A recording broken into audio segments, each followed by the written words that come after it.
two of you obviously are newer to the show. How was it? How was the audition process coming into it and taking over those roles? Yeah. So first of all, dream come true to have booked the job and that we can all enjoy Rick and Morty for many seasons to come. Well, Harry and I both started off as fans of the show, so we'd been watching since the early seasons, and we're just happy the characters can continue. Yeah. But we were familiar with the stories, the kind of humor, the writing, and the characters, and what was once a party trick to be able to just whip out the voice and do a line or two became obviously more over the course of about 6 months of auditioning for me at least. Yes. No. Yeah. Same for me. And also, like, perfect way to describe it, a party trick, right? Just something you would do randomly with your friends watching the show. You know, it wasn't ever like a thing that you would seriously be like, oh yeah, I'm gonna like really practice this a lot. You know, it was just a thing that you did to have fun. And then all of a sudden it's like, oh wait, oh maybe I can do this. And then it just kind of goes. Yeah, the opportunity came up and it was okay. I might as well throw my hat in the ring for this and see what happens. I've been doing more and more voice work, really trying to break into animation, and so this was a golden opportunity. Just very happy that it worked out. Yeah. Also, you guys also, and I'll jump in. Please. From having done a lot of conventions with you guys and heard you talk about it, I love how proactive you guys both were in pursuing the roles, because I think it's really hard to find people who can fill shoes like that, and you've done an incredible job. And we wouldn't have that opportunity if you hadn't have been like, hey, can I try this? And so it's actually inspiring for me when I'm thinking about things I want to do. It's like, wow, thank you. Thanks so much. And I also, we view it not just as stepping into shoes, but being able to walk our own leg of the relay with it, and take it forward. So, that's what was originally a voice matching ask is now a real full-fledged acting job. And, so really excited to where the show will go in the future and what we can do with those roles. Me too. Thanks, sir. Absolutely. Yeah. Just to add on to this, but for you, Spencer, how was it sort of suddenly working with, well, for a start, two different people for those characters? And well, it's funny. People ask that a lot, like, oh, is it different? And the truth is no, because we never read or act with anybody when we're doing voiceover work. Or it depends, like certain shows do, but Rick and Morty doesn't. We just go in and we do all the lines alone, and people watch and listen and tell us if they like it or not. And we do that for every episode, and then we come in and sort of, if anything changes, we do some we'll do re-records of stuff if maybe the scene was written differently, or if the rest of the acting was like everyone was screaming and you were quiet, so they'll just kind of adjust like that accordingly. Cool. This question's for all of you. When it was your first day recording, what was that day like? You guys go first. Well, I'm gonna give me a minute to remember. Okay, It was yeah, like 'cause it's 14 years ago. Your first day was long as Juarez. Incredibly nervous, And I think that, there's an element of nerves that never go away. It means you care. So I'm always trying to outdo the last thing I did every time I go in. But I definitely was pretty nervous and had not settled in on that first day. I was really just concerned with wanting to hit my mark. And I had great support. By the way, our producers, everyone in the room, our sound engineers, directors, they were all very supportive of us and of our vocal health. So I was always in good hands. I never felt as though I was, even though it's a bit of a lonely job, I never felt as though I was truly isolated. I had support there.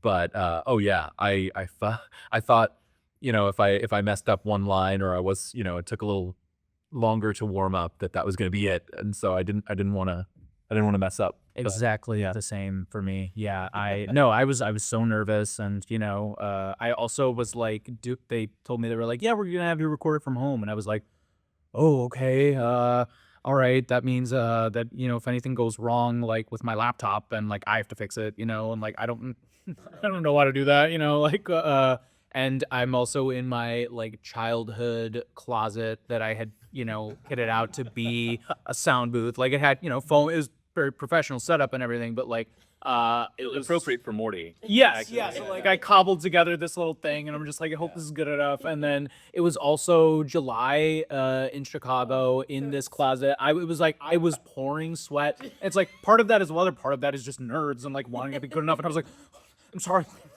I hope I'm doing a good job. And like it turned out fine. Yeah. I think stuff like that is always worse in your head, you know. But it was a crazy experience, and Ian put it beautifully of like, yeah, the nerves never go away because that means you care, and you're always just trying to raise the bar for yourself. The first time I record, like I auditioned for the show in I think 2011 actually, and I went into UTA at the time. I would just go in and read in a booth, and I'd had the script and the character for a while. Like I'd been on vacation and I had been looking at it because they send you basically a mock-up of what the character looked like, and then you look at the script. And so I had a lot of time to think about who this character was, and I kind of mocked her off of a couple of people that I knew, and then Neve awkwardly in high school. I didn't really feel like the popular girl ever then. And so she was kind of like this popular girl who was like maybe a little bit too smart for her own good, but like not about anything that was really relevant, you know? So she liked to fence things like her top, you know? So when I got a callback, and I go to a callback at this crazy, in a garage, basically, in a home in the valley. And I thought, wow, voiceover work is really different than acting work. I'm like, am I at the right place? Like, it's like, I think there's like old Halloween decorations still out in the yard. Like, it doesn't look like a place you should go to record audio for anything. It was June. Yeah, it was oddly like not Halloween either. And I thought, okay, so I go back into this room, and it's kind of a proper studio. I guess that's how it works in California. And I record that when I come in. I was 8 months pregnant at the time, and they were like, "Oh, you didn't sound as pregnant as you look," which was also really weird. And I was like, "Whatever, it's fine." But they loved one of the lines in the pilot episode. I say, like Frank Palicki, and I think it's the same. I tried to record it again, and they just loved my original audition. That I think that's exactly the same one that's in the show to this day. And I did some recording of some of the other dialogue, but yeah, it's that was my first like time recording the show. Basically, was that, and we didn't really know who Summer would become at that point, but she became a pretty important character as the show went along. So I'm really grateful for that day in a garage. You know what? Every time I record an audition, I think of that story. It's like those squared lines. They're gonna use that. For life. I for whatever reason nailed it, because the desperation of like a guy that you had a crush on like looking at you and then falling into pieces. I think it's really, I can connect to it. One of the best moments of the pilot in my it's such a great bit. Yeah. Thank you. Yes. Hi, I'm Zach. I'm a film and fashion journalist, and firstly, congratulations on the recent season. I was watching it during South by Southwest when it premiered there, and I really enjoyed it. So my question is from a performance perspective, and I found it interesting when you initially said that as voice actors, when you often get asked about how is it like, and you're in an isolated booth, and often as actors, usually there's a concept of reacting to another actor. So there's that kind of intimate experience. So how's that relationship like of as a voice actor where you're kind of isolated in your own world, and how do you try to bridge that gap so it feels like just a natural performance? Yeah, you guys can go. Well, yeah. First, I'll answer it. Yeah, I mean, so much of acting is use of imagination and, putting things that aren't actually there in your mind's eye to be able to work off of it. I definitely think it helps that, when conventions and events such as this, we're, able to develop a rapport and, hopefully take that real life relationship to inform the animated relationships that we see. So hopefully that comes through some of the banter. And I don't know, it's sort of a chicken or the egg thing, whether our on-screen banter comes through more in our real friendships, or our real friendships come through more in the characters. A little bit of both, maybe. But yeah, I think a lot of it's imagination work, and just, the practice of doing that in the booth. You just have to go with it. You have to have imaginary scene partners. Yeah. Well, I think it's a really great question, actually, because I think there's a lot of, yes, it's true that you do act with other people when you're doing like a scene on stage, when you're acting on camera, but a lot of the time I find that like you don't know how reliable your scene partners will be, even on camera.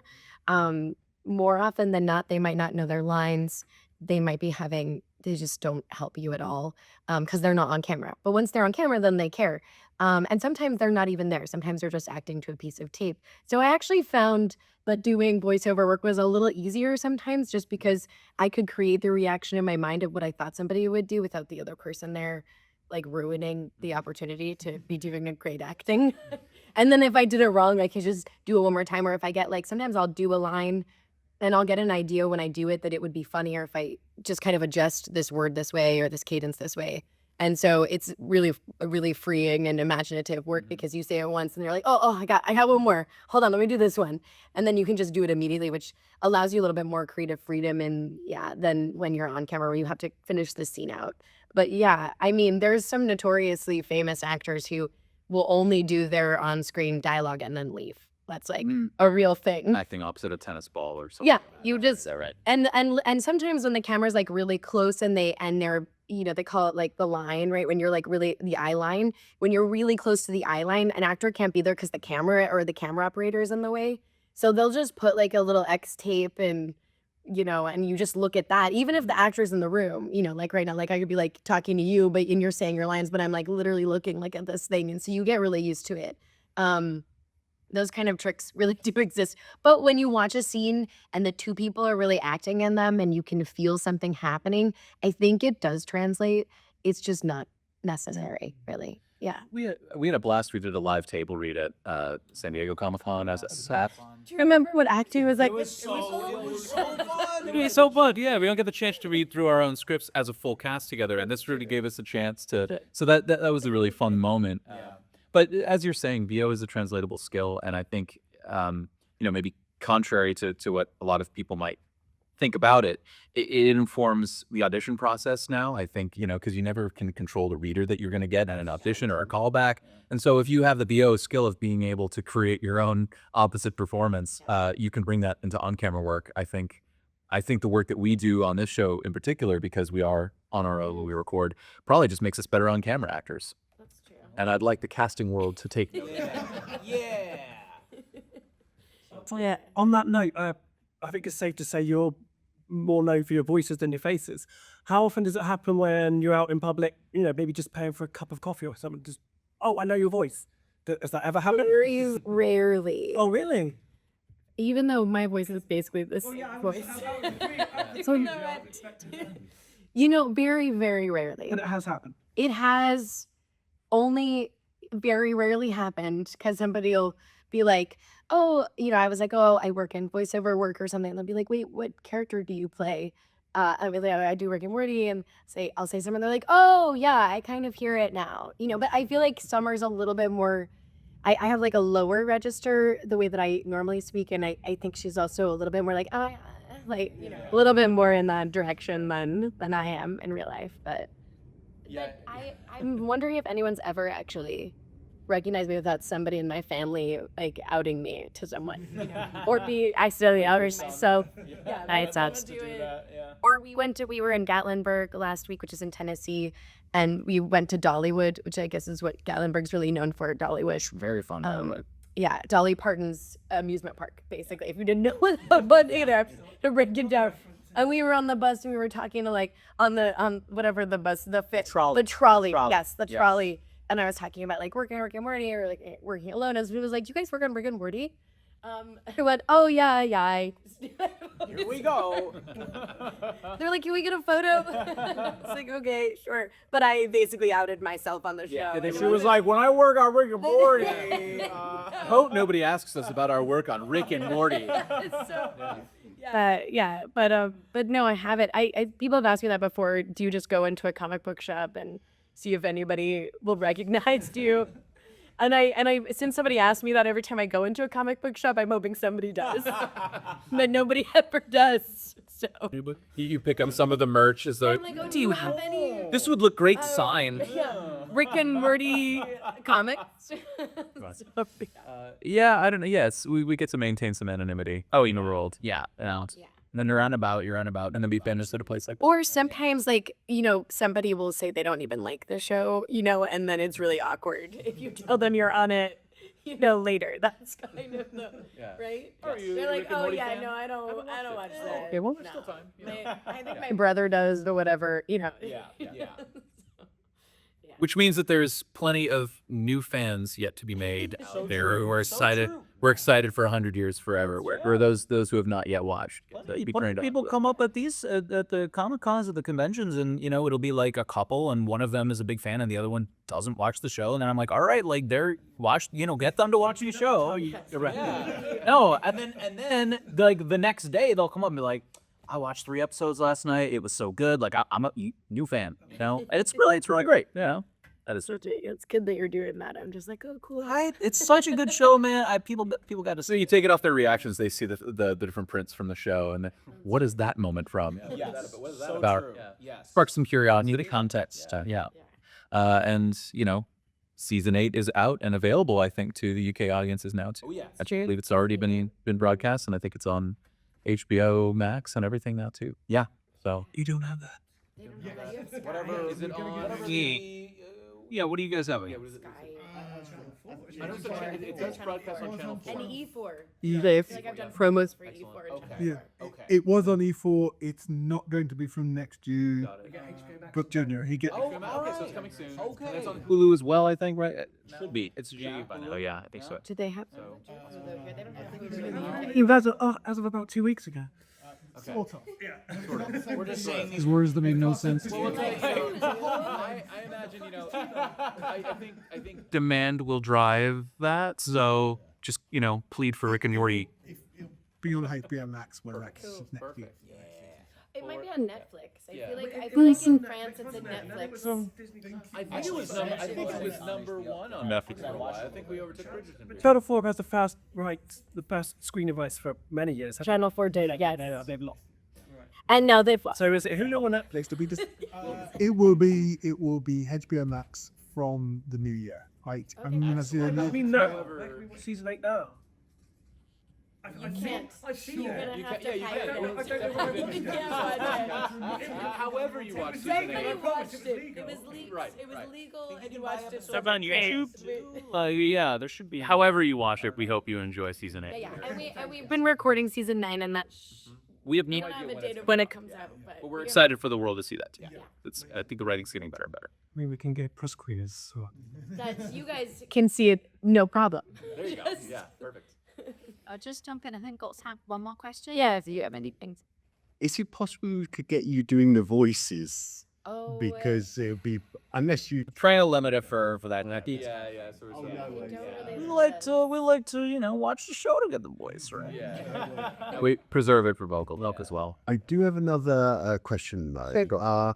Do you ever get to submit ideas about what we'd like your characters to do? And if so, what was the best idea that got picked? There will be different interpretations of the lines. Burps come out whenever they come out, right? So stammers and burps, the delivery will change, and that's sort of at our discretion. But the scripts arrive in our hands already having gone through so many revisions, already being in animatic form. And so the writers are really great at what they do. And it's not our job to contribute to the story in that way, rather to interpret and make it sound improvisational or off the cuff. Did I get that right? You nailed it. All right, go. The writing's brilliant enough. Yeah. Perfect. Thank you. Thank you all. This was so fun. Thanks so much.